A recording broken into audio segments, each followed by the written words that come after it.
What a rotten thing to do to your own mother. What? Do you know what kind of night she just went through? Do you have any idea how she just felt just now? It's not over yet. You weren't sitting here 2 minutes ago. You were too busy with that Hungarian Duncan Hines. Her face was long in that trip we took tonight. Well, she never said a thing to me. She's too good of a sport. She went the whole cockeyed way. Boy, dragging a woman like that all the way out to the middle of the harbor for a bowl of sheep dip. It was Greek bean soup, and at least she tasted it. She didn't jab at it with her knife, throwing out cute little epigrams like, ho ho ho, I think there's someone in there. Yeah, that's right. At least I was honest about it. You ate 2 bowls because you were busy showing off for Al Capone in the next table. What are you so angry about, Paul? I just told you I felt terrible for your mother.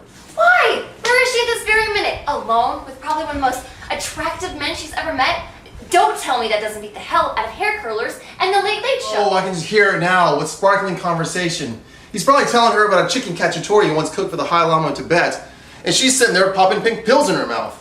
Well, you never can tell what people talk about when they're alone. I don't see how he can be so unconcerned about this. Unconcerned? I am plenty concerned. Do you think I'm gonna get 1 wink of sleep until that phone rings tomorrow? I'm scared to death for my mother, but I'm grateful that there's finally the opportunity for something to be scared about.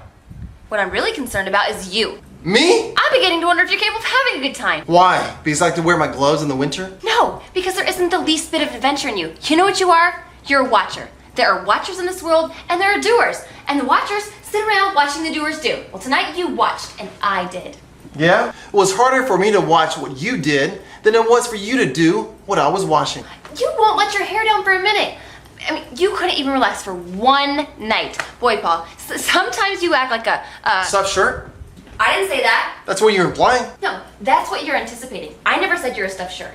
But you are very proper and dignified. I'm proper and dignified? When? When was I proper and dignified? All right, the other night at Delfina's. You were drunk, right? Right, I was stoned. There you are. I didn't even know until you told me in the morning. You're a funny kind of drunk. You just sat there watching your coat, looking unhappy. I was washing my coat because someone else was washing my coat. Look, if you want, I'll get drunk for you sometime. I'll show you a slob, make her hair stand up on end. It isn't necessary. When else? When else was I proper and dignified? Always. You always look right. You always dress right. You always say the right things. You're very close to being perfect.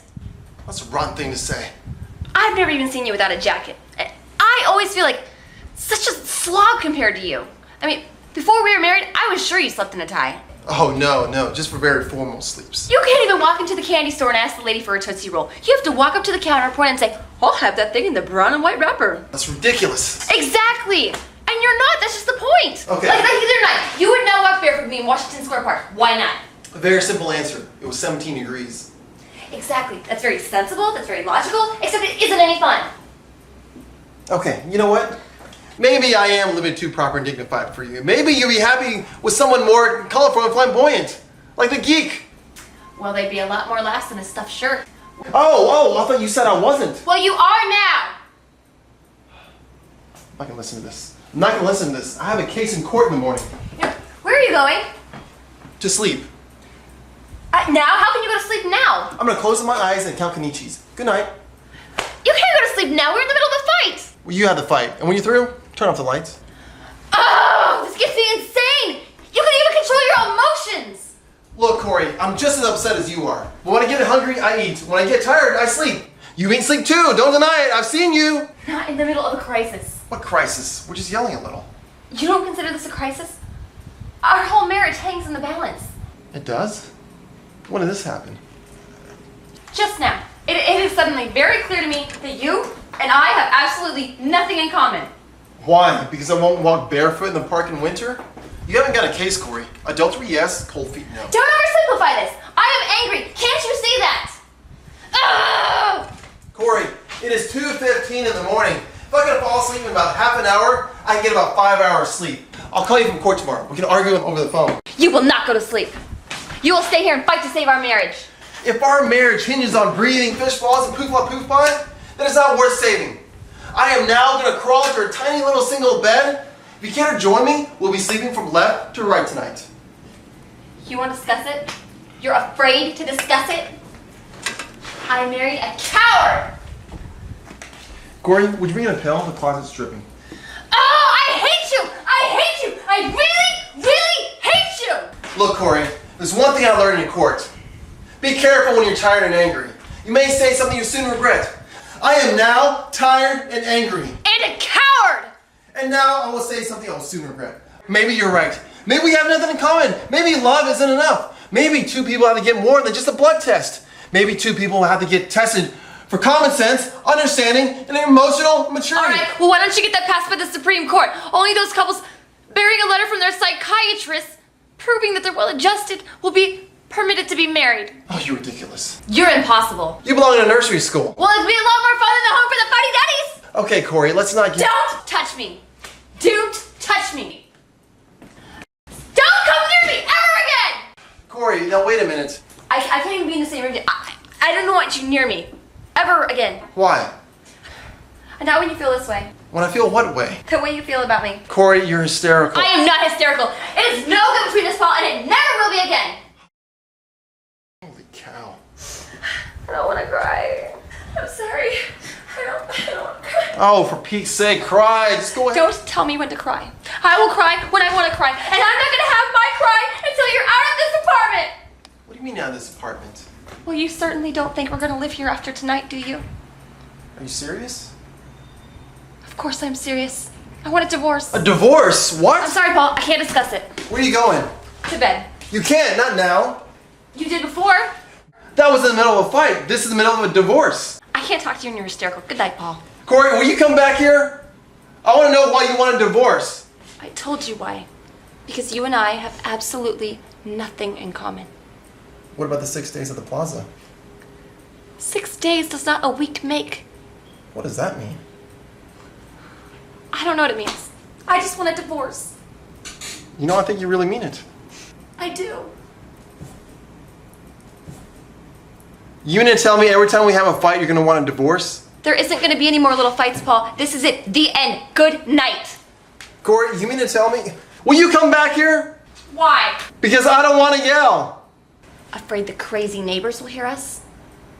Are you serious? Dead serious. You mean with the whole thing? Going to court, signing papers, forever, finished, divorced? That's what I mean. I see. Well, I guess there's nothing left to be said. I guess not. Right. Well, good night, Corey. Where are you going? To bed. You don't want to talk about it? At 2:30 in the morning? I can't sleep until this thing is settled. Well, it may take 3 months. Why don't you at least take a nap? You don't have to get snippy. Well, I'm sorry, damn it, but when I plan vacations, I'm happy. When I'm planning divorces, I'm snippy. Okay, you know what? You want to plan this thing? Let's plan it. Do you want a quick divorce or a slow, painful one? I'm going to bed. You say right here, you get no divorce from me. You could try acting civilized. Okay, but charm you're not going to get. Now sit down because we have a lot of legal and technical details to go through. Can't you do all that? I don't know anything about legal things. Aha! Now I'm the doer and you're the watcher. Isn't that right, Corey? Huh? Huh? Isn't that right? So this is what you're really like? Yes. Yes! Fine. What do I have to do? First of all, what grounds? Grounds? That's right, grounds. What is your reason for divorcing me? And remember, my failure to appreciate kenichis will only hold up in a Russian court. Oh, you're a scream, Paul. Why weren't you more happy when why weren't you more funny when we were happy? Okay, how about incompatible? Fine. Are you through with me? No, not yet. What about the financial settlements? I don't want a thing. Oh, but you're entitled to it. Alimony, property. Suppose I just pay your rent. $75.63, isn't it? Ha ha. You can keep all the furniture and the wedding gifts. I will just have to keep my clothes. You know, I hardly expected bitterness from you. Oh, it's not being bitter. It's a statement of fact. You're always wearing my pajama and slippers. Only after you go to work. Why? Because I like the way they...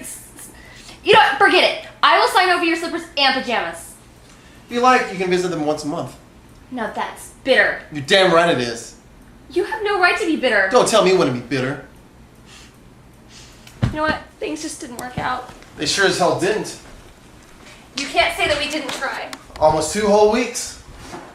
It's better than finding out 2 years. Or 20. Or 50. Lucky, aren't we? We're the luckiest people in the whole world. I thought you said you weren't going to cry. Well, I am going to cry. I'm going to have the biggest cry I ever had in my life. And I'm going to cry so loud that I'm going